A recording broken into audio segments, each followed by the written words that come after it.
मैंने चुना कि मैं अपना तिरंगा झंडा अफ्रीका महाद्वीप की सबसे ऊंची चोटी किलिमंजारो पे लेके जाऊं। मैं यहीं से बोल के गया था कि मैं सूरज की जो पहली किरण होगी उसके साथ में अपना झंडा किलिमंजारो पर लहराऊंगा, और वो मैंने किया। लेकिन ये ज्वालामुखी था तो इसका मलबा चारों तरफ फैला हुआ था। अच्छा। मलबा भी वो बिल्कुल छोटा छोटा राख टाइप, वो भी ज्वलनशील। जी जी, मतलब उस टाइम पे मालूम गर्म तो नहीं था क्योंकि वो काफी समय पहले फटा था। स्लिपरी होगा। हाँ, लेकिन जैसे ही पैर रखते थे ना तो स्लिप होता था। ओके। तो वो हमें सबसे ज्यादा अपना ध्यान रखना था, क्योंकि ऐसे करके चढ़ाई होती है, बिल्कुल स्लोप बना हुआ। बिल्कुल। तो हम अपना पैर रखेंगे तो हम तो आगे पुश करेंगे, और वो जो राख वाला मलबा या कंकड़ है वो हमें पीछे पुश करेंगे। कि हमें अपनी प्रकृति से प्यार करना चाहिए।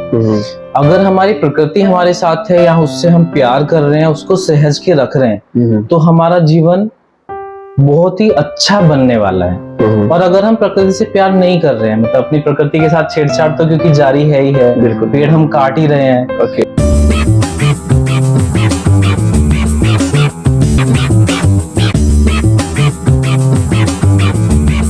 तो भाई जहां मैं हूं आज वो है मेरठ का गांव भुनी, जहां पर एक लड़के ने बहुत मुश्किल राह चुनी, लेकिन भगवान ने उसकी सुनी और उसने एक बहुत ही सफलता की कहानी बुनी।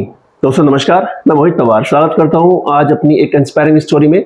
हम किनसे मिलेंगे? उनकी अचीवमेंट पर पूरा देश, पूरा मेरठ हो रहा है खुश। वो है हमारे साथ अंकित कुश।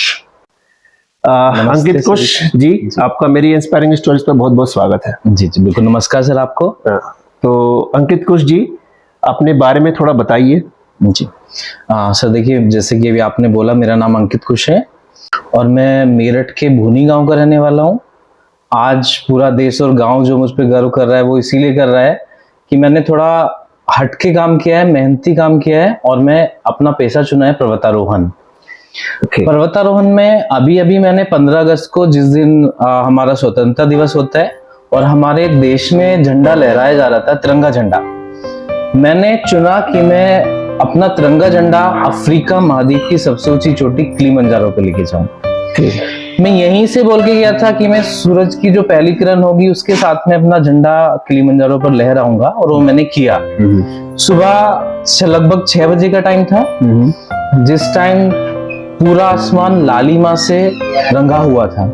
उस टाइम मैंने अपना तिरंगा झंडा किलिमंजारो की चोटी पर फहराया। तो दोस्तों, किलिमंजारो अफ्रीका देश की सबसे ऊंची चोटी है। कितनी ऊंचाई होगी इसकी पृथ्वी तल से? जी जी, अगर मैं इसकी मीटर में बोलूं तो ये 5895 मीटर है। ओके। फीट में अगर मैं आप लोगों को बताऊं तो ये 19341 फीट है।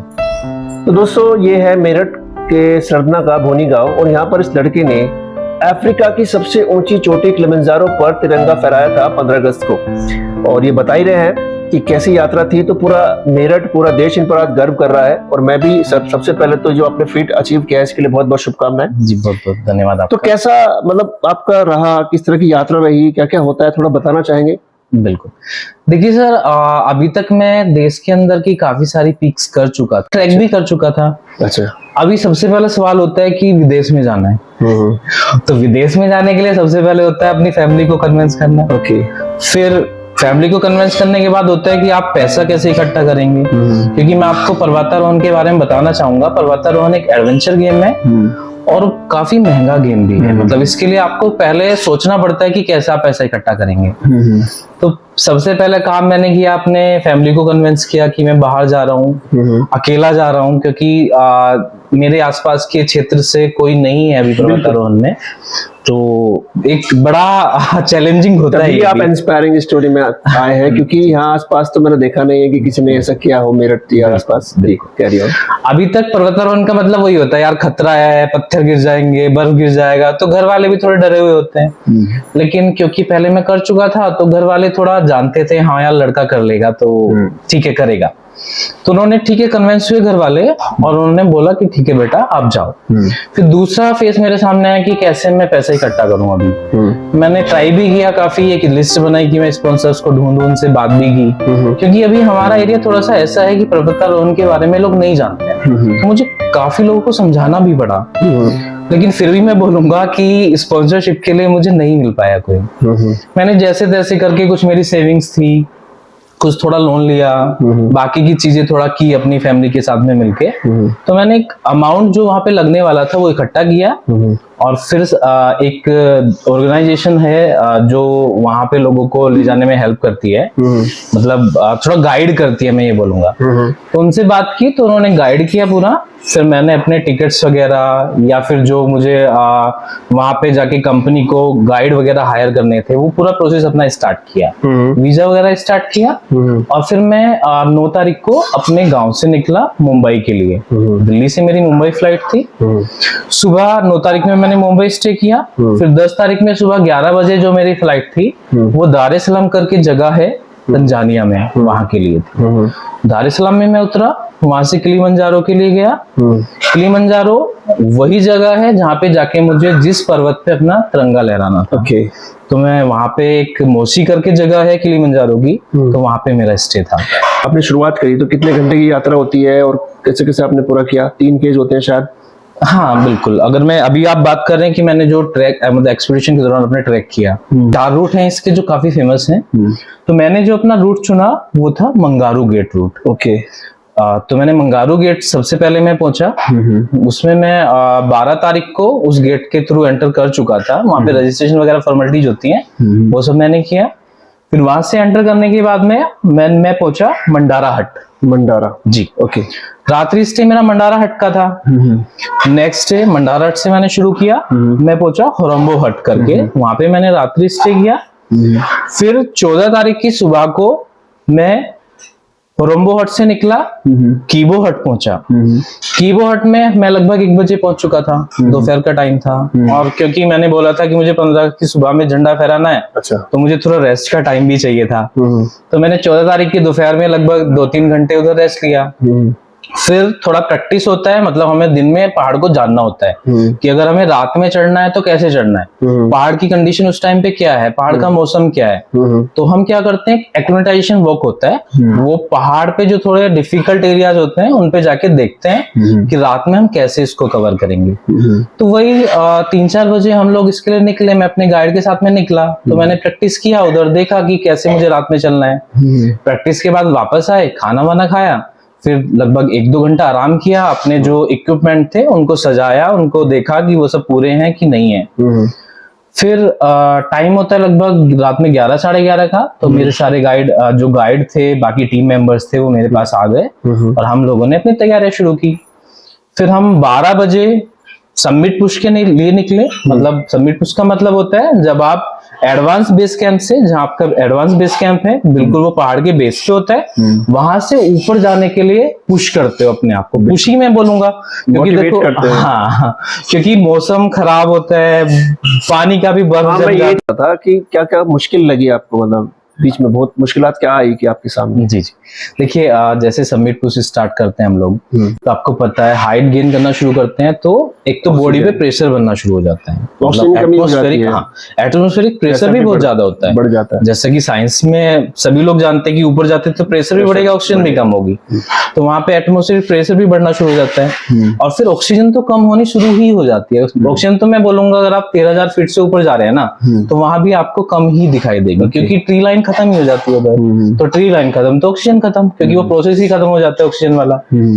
तो अगर मैं इसमें चैलेंजेस की बात करूं तो इसमें चैलेंज क्या थे, ये एक ज्वालामुखी है। अच्छा, अगर हम नॉर्मल पहाड़ की बात करें तो नॉर्मल पहाड़ है वो पत्थरों से बना हुआ है, मतलब पत्थर से बर्फ है, तो उसमें ना रास्ता आराम से बन जाता है। मैं बोलूंगा गाइड आगे चल रहे हैं या हम लोग चल रहे हैं तो चलते रहे तो रास्ता बनता रहता है। लेकिन ये ज्वालामुखी था तो इसका मलबा चारों तरफ फैला हुआ था। अच्छा। मलबा भी वो बिल्कुल छोटा छोटा राख टाइप, वो भी ज्वलनशील। जी, मतलब उस टाइम पे लोग गर्म तो नहीं था क्योंकि वो काफी समय पहले फटा था, स्लिपरी होगा। हाँ, लेकिन जैसे ही पैर रखते थे ना तो स्लिप होता था। ओके। तो वो हमें सबसे ज्यादा अपना ध्यान रखना था, क्योंकि ऐसे करके चढ़ाई होती है, बिल्कुल स्लोप बना हुआ, बिल्कुल। तो हम अपना पैर रखेंगे तो हम तो आगे पुश करेंगे, और वो जो राख वाला मलबा है या कंकड़ है वो हमें पीछे पुश करेंगे। आप इतना करते करते 14 तारीख के बारे में जहां बता रहे थे, 14 तारीख में आप उससे आगे थोड़ा कंटिन्यू करिए। हाँ, तो मैंने 14 तारीख में रात को लगभग 12 बजे से बेस से अपना स्टार्ट किया, और हम लोग वैसे साथ चले थे, जो हमारी टीम के मेंबर्स थे, लेकिन क्योंकि ऑक्सीजन की कमी थी, रास्ता बहुत कठिन था, तो मेंबर्स थोड़ा पीछे होने लगे। तो मैंने उनके साथ में अदर्स गाइड्स को छोड़ा और मैं अपने गाइड के साथ में आगे बढ़ा धीरे धीरे। ओके। तो ऊपर बढ़ने के बाद में रास्ता थोड़ा कठिन था, पानी हमारा जम चुका था बिल्कुल 2-2.5 घंटे में, क्योंकि टेम्परेचर माइनस में पहुंच चुका था। अच्छा।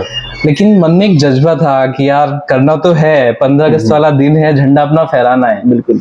जज्बा लेके मैं चलता गया धीरे धीरे। हमारे गाइड थे, उनसे कदम मिलाता हुआ वो आगे आगे थे, मैं धीरे धीरे बढ़ता रहा।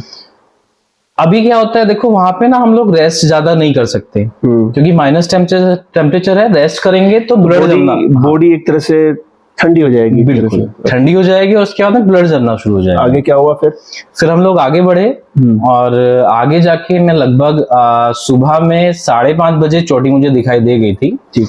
और धीमा धीमा अपना लाल लाल सूरज आसमान में दिखाई देना शुरू, लालिमा छा गई थी बिल्कुल, क्योंकि बादल हमसे नीचे थे। और मेरठ के लाल ने वहां जाकर जी कंटिन्यू करिए। जी, बादल हमसे नीचे थे, तो जिस टाइम पे वो लालिमा आ रही थी ना, तो पूरा बादल नीचे लाल, पूरा आसमान नीचे लाल। अच्छा। हाथ में मेरे तिरंगा, क्योंकि मुझे फहराना है, तो मुझे ताकत आ रही थी उस तिरंगे के नारंगी कलर से, वो बिल्कुल आसमान के कलर से मिल रहा था। अच्छी अनुभूति थी, बहुत अच्छी अनुभूति थी। उसने तो मुझे ऐसी ताकत दी कि यार ये वाला रंग अब जाके बिल्कुल चोटी पे मिला ही देना है। अच्छा अच्छा। तो वहां से लगभग मेरा सफर 10-15 मिनट का रह गया था। वो थोड़ा कठिन सफर था जो चोटी पे पहुंचने का। तो फाइनली आपने इस टाइम थोड़ी देर बाद जी, फिर मैंने फाइनली 6 बजे के आसपास में अपना तिरंगा जापे पे वहां पे फहरा दिया। ओके। तो ये आपकी यात्रा रही। आपने जिक्र किया कि वो बहुत गर्व करने वाली अनुभूति थी। आप उसको शायद अभी मैं देख रहा था कि आपके गूज़बम्स, आपके रोंगटे खड़े हो रहे थे। जी। मैं फील कर सकता हूँ, क्योंकि इन्होंने बहुत अच्छा एक तरह से काम किया है, जो हम जिस पर पूरा मेरठ गर्व कर सके। आपके साथ परिवार था, बहुत सारी मुश्किलात थी, तो मैं इसमें कुछ कहना चाहूंगा कि भाई सपने तेरे हैं, उन्हें पूरे करने की जिम्मेदारी भी तेरी हो। सपने तेरे हैं, उन्हें पूरा करने की जिम्मेदारी भी तेरी हो। तब कर समय कटेगा, सोने सा तो एक दिन, भले उसमें थोड़ा देरी हो। जी। तो आपने अपने सपने पूरे किए।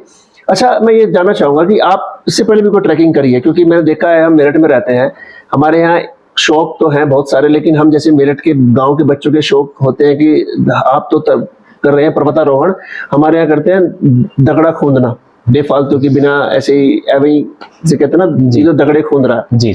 तो ये शौक आपको लगा और ये शौक आपने पूरा किया। उससे पहले आपको ट्रैकिंग का अनुभव था आपको थोड़ा बहुत? सर बिल्कुल, देखिए बिना अनुभव के ये वाला पहाड़ चढ़ना बहुत मुश्किल था। मुश्किल है, थोड़ा बताइए कि कैसे शुरुआत हुई? देखिए सर, मुझे ना नई नई जगह पे घूमना काफी ज्यादा पसंद था। ओके। तो मैं बोलूंगा अपना, जब मैं ग्रेजुएशन कर रहा था जिस टाइम पे, मतलब पढ़ाई कर रहा था, वही 11-12 का टाइम था, तो मैं अलग अलग जगह एक्सप्लोर करने के लिए निकलता था। मैंने काफी सिटीज एक्सप्लोर की, काफी प्रदेशों में मैं गया। ओके। तो मैंने वहां पे जाके क्या देखा यार, सब जगह वही शहर है, सब जगह लोग ऐसे ही रह रहे हैं, दुकानों से वही सामान खरीद रहे हैं, मार्केट वही जंगल, वही सब मैंने देखा। तो मैंने सोचा यार ठीक है यार, तू घूमने के लिए तो आता है, लेकिन तू मतलब वो अनुभूति नहीं मिल पा रही है इस घूमने में, जो मन तक नहीं पहुंच पा रहा है वो वाली चीज। तो फिर मैंने सोचा क्यों ना नेचर से भी मैं जुड़ने का कोशिश करूं। तो वो 2015 का आसपास का टाइम था जब मैंने अपना फर्स्ट ट्रैक किया था। केदारकंठा करके एक ट्रैक होता है उत्तराखंड का, सांकली से स्टार्ट होता है। तो जिस टाइम पे मैंने वो ट्रैक किया ना, तो मेरे अंदर जो पावर मुझे नेचर से मिल रही थी, वो अलग ही अनुभूति हो रही थी। वहां के नजारे देख के, वहां की नेचर को देख के मन के अंदर अलग ही ताकत आ रही थी। ओके। फिर मैंने जाना यार, घूमना मतलब वो नहीं है, घूमना मतलब ये है, जो ट्रैकिंग है या जो पहाड़ पर्वतारोहण है, उससे आपको मेंटली तो प्रेरणा मिल ही रही है, आप मेंटली तो मजबूत हो ही रहे हैं, साथ साथ फिजिकली भी मजबूत हो रहे हैं। एक तरह से आप अपने आप को ढूंढते हैं वहां, क्योंकि कुछ चैलेंजेस आते हैं, फिर आप उसमें फैसला पूरा करते हैं, आपको एट द स्पॉट डिसीजन लेना होता है। हाँ। Okay, carry on. फिर मैंने 15 में किया, 16 में ओबी ट्रैक्स करता रहा, मनाली चला गया, शिमला चला गया, वहां पे जो ऊपर पहाड़ों पे विलेजेस है वहां तक पहुंचा। शिमला में फूलों की घाटी करके एक थोड़ा छोटा गांव है, वो फूलों का गांव उसको सुना है बोलते हैं। मैंने, सुना। हाँ, तो वो मैंने वहां पे किया। मैं ऐसी टेंट वगैरह में स्टे करता था, वो सारी चीजें मुझे बड़ी पसंद आने लगी। फिर कोविड वाला टाइम ऐसा था, थोड़ा सा उस टाइम पे आना जाना सभी लोगों का बंद भी हो गया था, जिंदगी रुक गई। हाँ, ट्रैकिंग भी बंद हो गई थी। फिर जैसे ही कोविड खुला, मतलब मैं बात करूंगा 2021 की, तो मुझे एक मौका मिला। कश्मीर का एक बहुत ही फेमस और बहुत ही खूबसूरत ट्रैक है, कश्मीर ग्रेट लेक्स करके। ओके। वहां पे सोनमर्ग से शुरू होता है और आप कश्मीर की 7 खूबसूरत लेक्स को एक्सप्लोर करते हैं एक ही ट्रैक के दौरान? एक ही ट्रैक के दौरान। मतलब उसमें पर्वतारोहण नहीं है, मतलब सीधा ट्रैक है वो। ट्रैक है? हाँ जी, मतलब वो पहाड़ी पे आप जाते हैं, ओके। वो पासिस होते हैं, ओके। फिर आप नीचे उतरते हैं, लेक देखते हैं, फिर दूसरा चढ़ते हैं, दूसरी लेक देखते हैं, वो ऐसे करके आप पूरा एक लेकों को एक्सप्लोर करते हैं, लेक्स को। तो जिस टाइम पे मैंने वो किया, तो वो मेरा था ट्रेनिंग कम ट्रैकिंग। ओके। मतलब साथ साथ में मेरा ट्रेनिंग भी होना था और ट्रैकिंग भी होना था। तो पहले लगभग हफ्ता भर का ट्रेनिंग सेशन वहां पे रहा। वो सोनमर्ग में पूरा एक थाजीवार ग्लेशियर करके है, वहां पे ट्रेनिंग पूरा रहा। उसके बाद में हमने ट्रैकिंग शुरू की। ट्रैकिंग का टाइम वही लगभग 7 दिन का था।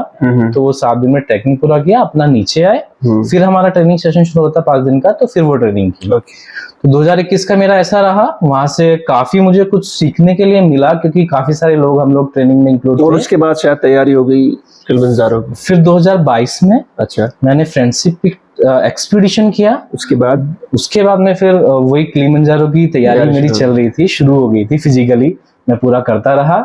अच्छा, नेक्स्ट आपका क्या एक्सपेडिशन है, या ट्रैकिंग है, या माउंटेनिंग है जो आपको करनी है? जी, देखिए सर, अभी जो मैंने अपना लक्ष्य बनाया हुआ है, जब मैंने किलिमंजारो शुरू किया था, उससे पहले मैंने अपना लक्ष्य बनाया था अपने सातों महाद्वीप की जो सबसे ऊंची पीक्स है ना, उन पे अपना तिरंगा लहराने का। तो 7 में से 1 मैं कर चुका हूँ। अच्छा, अभी 6 बची हैं। तो जैसे ही मुझे मौका मिलता है, क्योंकि बहुत सारी सिचुएशंस कंट्रोल में लानी पड़ती हैं, तो मैं जाऊंगा उनके लिए। बिल्कुल। और एशिया का नंबर कब आता है? क्योंकि हमारा जो मेरे ख्याल से माउंट एवरेस्ट। जी, देखिए सर, माउंट एवरेस्ट में आपसे बोलूंगा वो सबसे ऊंचा पहाड़ है, मतलब वर्ल्ड का सबसे ऊंचा। एशिया का तो है ही है, मतलब मेरी लिस्ट में वो ऑलरेडी है, अभी ऑलरेडी है जी। लेकिन अभी मैं बोलूंगा जो माउंट एवरेस्ट है ना, उसका सबसे पहले मैं एक्सपेंस के बारे में बोलूंगा, वो सबसे ज्यादा है। मतलब बाकियों का थोड़ा, अभी हम बात कर रहे थे, जैसे आप ट्रैकर हैं या माउंटेनर हैं या पर्वतारोही हैं, हमारे यहाँ जिसे कहते हैं ना, ठाली लोग दगड़ा खूनते हैं। तो लेकिन आपने एक तरह से अपना शौक पूरा किया और हमारे देश का नाम ऊंचा किया। तो आप यूथ के लिए क्या मैसेज देना चाहेंगे और कैसे इंस्पायर करेंगे आप यूथ को? देखिए सर, सबसे पहले मैं यूथ को यही बोलना चाहूंगा कि हमें अपनी प्रकृति से प्यार करना चाहिए। अगर हमारी प्रकृति हमारे साथ है या उससे हम प्यार कर रहे हैं, उसको सहज के रख रहे हैं, तो हमारा जीवन बहुत ही अच्छा बनने वाला है। और अगर हम प्रकृति से प्यार नहीं कर रहे हैं, मतलब अपनी प्रकृति के साथ छेड़छाड़ तो क्योंकि जारी है ही है, पेड़ हम काट ही रहे हैं। तो अगर हम ऐसा करते ही रहेंगे ना, तो वो दिन दूर नहीं है जब हमारा जीवन कुदरत आपको वापस देगी।